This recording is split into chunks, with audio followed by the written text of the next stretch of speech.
Broadcasting live from the Business RadioX studios, it's time for Women in Motion. Brought to you by WBEC West. Join forces, succeed together. Now, here's your host.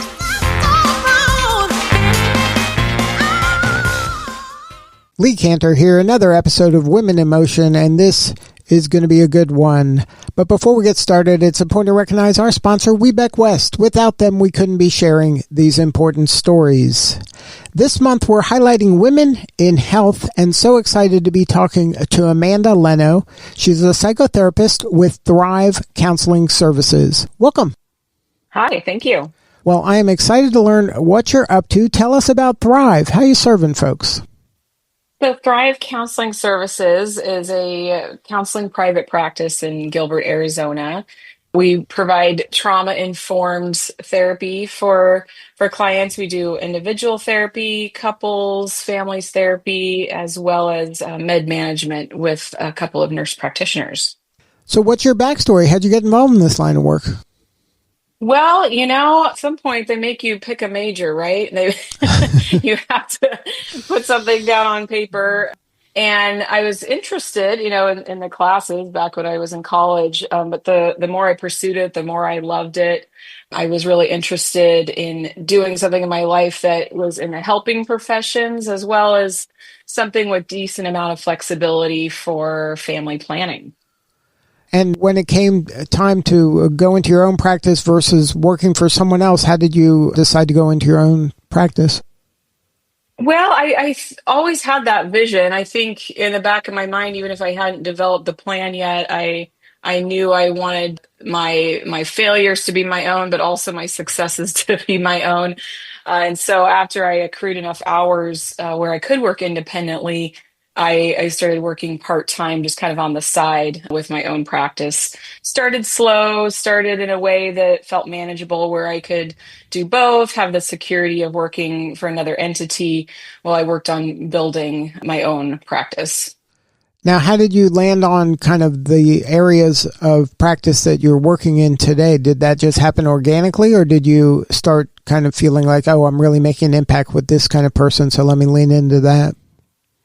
I would say that it was both. There's things that I just felt like I was naturally called to do, maybe have a little bit of just natural kind of instinct for it. I would say that was more with working with couples. I really love doing couples therapy, meeting people in a place where they're feeling very desperate for change and connection. But I also found tremendous need in certain areas, such in the areas of trauma, sexual abuse, work with children. My background before I was in private practice, I was just full-time a victim therapist. And so definitely found a niche in that way, because it's an area a lot of people don't want to work in. So doing that, it was really, really neat to feel the impact, meet with families in crisis, give them some hope very quickly. So that was very, very motivating.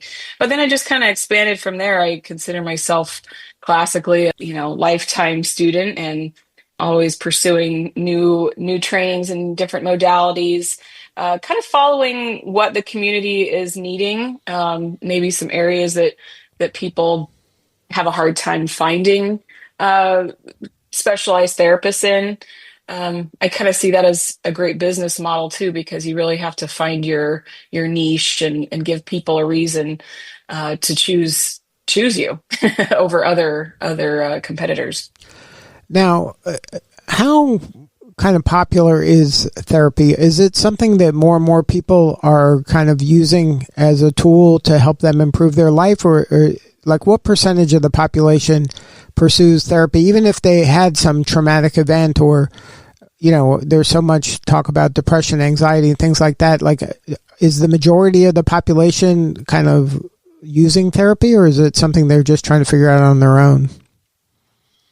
That's a great question. I'd probably have to look up the stats, because I really don't have that information. But my intuition and just observation would tell me that it is the stigma around counseling and therapy, I think, is decreasing. I think it's becoming more common. I think accessibility is getting easier. thanks to the COVID era, accessing these types of resources via telehealth is much more commonplace. I even think sometimes, the next generation is seeing, getting mental health help as even somewhat trendy, something that is kind of a cool thing to do. So at least that's my hope. Certainly there's different sides of the coin, but I feel like it's getting better and easier.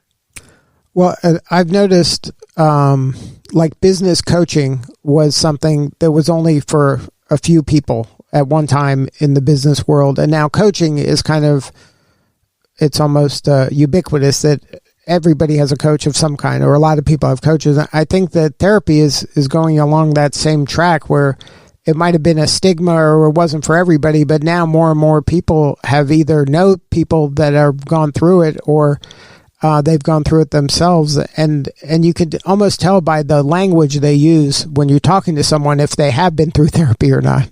Yeah, absolutely. Yeah, no, I think you're right on the money there. At least that's my hope too, is I just, there's specialties in trauma, different, areas that people need specific help in, but really who can't use someone to talk to, right? Now, do you see a place for AI in this? Because there's AI is, answers questions and talks very conversationally. Is there a place for artificial intelligence, in your opinion, when it comes to these type of services? Oh, you're hitting on a very controversial topic. I'm a fan of AI. I'm not trying to reject it. It depends on what you mean. On one hand, nothing, absolutely nothing will replace a real life human to human relationship. So that's one reason why I don't feel threatened by it in any way. I think one place that can really serve people is in really kind of acute crisis situations. I don't have the specific names, but I know there could be apps and things that people can access, in the middle of the night, specifically around, suicidal ideation, things like that, where it is hard to be in touch with a human being. So I think there can be a balance. I think AI can actually help client care in terms of documentation, monitoring progress, just quality control in general, with treatment of clients. So I'm excited about it. I think there's a place for it for sure. And you mentioned kind of the unique relationship, human to human, when you're dealing with somebody, especially over time. In your practice, you have multiple clinicians that work with you. How do you go about kind of curating that clinician family that you've built? Like, what kind of things do you look for, and what are kind of some red flags where you're like, okay, they're not going to be kind of a cultural fit for what I'm trying to do here? Oh, yeah. No, that definitely goes along with that human to human relationship piece, because first it kind of goes with gut instincts. I think we all kind of have our little senses that tell us whether or not we feel comfortable with that person or not. We're always encouraging our clients to listen to that part of them, and so I certainly listen to that part of me when I'm interviewing or thinking about bringing a clinician on. Certainly there's, the particular trainings and accolades that are important, but more than anything, because therapy is so crucially based on a relationship, I want to feel authenticity from that person. I want to feel just a sense of curiosity and humility, and, general emotional intelligence. Now, is there a way, like how do you go about hiring that person? Is there a way to do it just based on an interview, or do you have to kind of see them in action, at least for a trial period, to see, with your own eyes how things are going? It's kind of difficult in that way because of confidentiality reasons. So anybody that I've hired has been a combination of the interview process, possible personal referrals, perhaps a colleague that I know that has worked with them and knows what their clinical skills are like. And then, it's good old fashioned just getting a feel for the person. And specific trainings kind of speak to how they operate as well. So usually it's gone pretty well. Just like most things, listening to that inner voice, listening to that gut about somebody is really, really quite important. Now, for folks who are thinking about starting their own business or practice like you're doing it, and in this field, it seems super challenging because every relationship is kind of a one-off. How do you go about building a practice in a field like psychotherapy? Is it with working with other clinicians in different areas that refer to you, or like just word of mouth? Because it seems like the customer, I don't know, maybe now it's different, that they're not, going on Facebook and saying, I have the best therapist, you should call them. Sure. Yeah, I would see it kind of like a pie graph of different areas you're getting referrals from. Number one, it may seem obvious, but really perfecting your craft is important. I kind of have my own little business theory that if you build it, they will come. If you're a good clinician, if you can help people and you're good at what you do, then it's probably going to be okay. That's just the first step. But secondary to that, there's different areas of referral networking resources. So one of those would be colleagues, staying connected to some kind of community. I've noticed that when therapists are kind of isolated, they've got an office in a building and then they're the only therapist in the building, it does create some challenges because we do refer to each other. We are kind of helping each other out because we're not specialists in every single area. So that's a huge piece. Getting involved in other communities like Weebeck West or your Chamber of Commerce, things like that. And word of mouth, honestly, is probably the number one referral source. I don't necessarily think anybody's shouting from the rooftops on their Instagram about their therapy, but that's what people are talking about with each other in more intimate settings. So it is a very personal choice to choose your therapist, and when you can have someone you trust recommend you, that's gold. Now, you mentioned the niche. Is that kind of, even if you serve a lot of people, is it important to be kind of the go-to person in some niche, and that does kind of make you easier to refer, because then it becomes an easy referral because this person's an expert in trauma or this person's an expert in marriage counseling. Like they know that if they go there, they're going to get probably get a good outcome. Yes, I would agree with that 100%. I have witnessed what you might call generalists not do as well because you're really trying to communicate to the community. Why should you come to me? Why am I the person that's going to be the best fit for your particular needs? And usually people are coming in with things that they're really challenged with. I mean, if your marriage is on the rocks, you're not going to want to go to a provider who just has sort of dabbled in couples counseling, right? You want somebody who really knows what they're doing, that you really feel like can help you. And so I do find the niche training really helpful to being successful in this business. Yeah, I talk to a lot of people, and I'm a big proponent of that as well. As I think, like I say, niches bring riches. Like you have to be the go-to of something, I think, to differentiate yourself. And a lot of people are just afraid to say no to people, so they say yes to everybody, and then they become known for nothing because they say yes to everything. Yeah, absolutely. And for that, I would say go to an intern. We have an intern program where when clients see them, they know that's what they're there for. They are trying to get experience in a lot of different areas with really fantastic supervision. But even then, even interns have their somewhat niches as well. Now, why was it important for you to become part of the Weebeck West community? What were you hoping to get out of that relationship?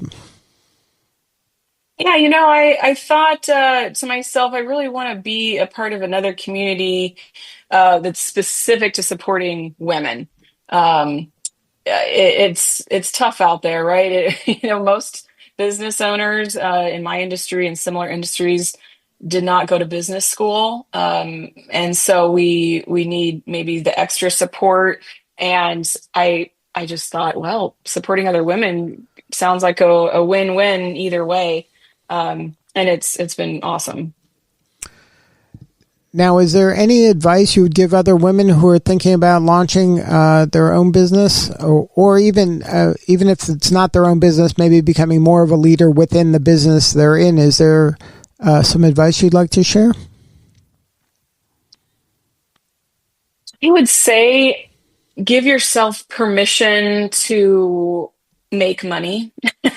I know that seems kind of funny because that's sort of the point, but I've noticed that women, are often kind of conditioned to be smaller, quieter, not take as much space, things like that. And it is amazing how many women notice some internal dialogue they have about being successful financially, and in their career. And so I think something as simple as giving yourself permission to succeed and to take up space and to be successful is a wonderful mindset to start out with.